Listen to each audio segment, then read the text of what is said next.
Welcome to Wacky Weirdos of History.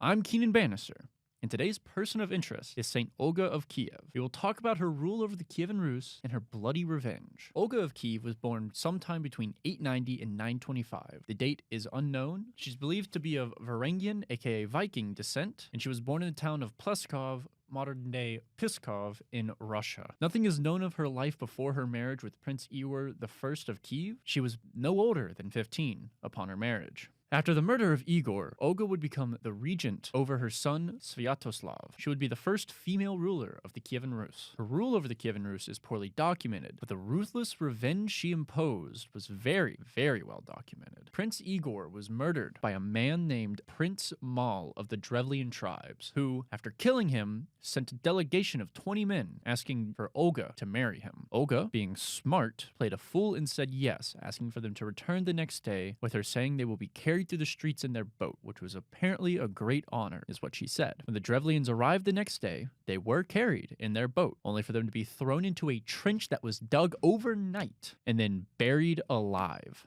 Olga asked them if they found this honor to their taste as they were being buried. Olga then sent a letter asking for the most distinguished men from the Drevlians so she could arrive with honor. The Drevlians, not knowing what had happened, said yes and sent the most important members of society to Kyiv. When they arrived, they were brought into a bathhouse to relax. However, as soon as they were inside, Olga locked the doors and ordered it to be burned down with them still inside. Immediately after, Olga sent a letter to the Drevlians demanding they pay tribute in mead and hold a feast at her husband's tomb, where they would all gather round and mourn the death of Prince Igor. The Drevlians said yes, and when they were lured there, they were all given tons of mead and got super drunk. Olga then had over 5,000 Drevlians slaughtered. Olga then prepared to finish off the Drevlians with a successful campaign, and after said campaign, the Drevlians were forced into their cities, with Olga laying siege to the city that her husband was killed in. After a year, Olga had a plan to win. They had been sieging the city for over a year, and she was getting tired of it. She said she would leave them alone, she would let them live if they just submitted to tribute, and that the murder of the delegations earlier was just enough. She was done, she had her revenge. The Drevlians were then asked to provide 3 pigeons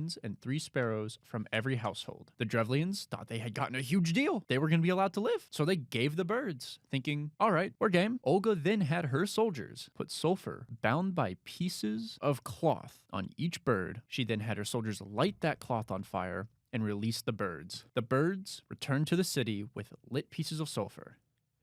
Every house burned. Civilians were killed as they fled, taken as slaves. The rest that lived became tributary under her. She had gotten her revenge. She would continue ruling as regent and pass the first legal reform in Eastern Europe.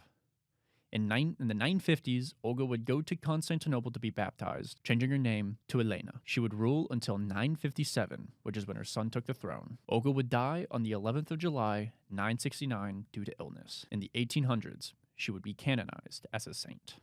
That is all for this week of Wacky Weirdos of History. We marched with Saint Olga of Kyiv and her massacre of revenge. Join us next week where we'll be discussing John Paul Jones and his actions that formed the United States Navy. I'm Keenan Bannister, and I'll see y'all weirdos next week.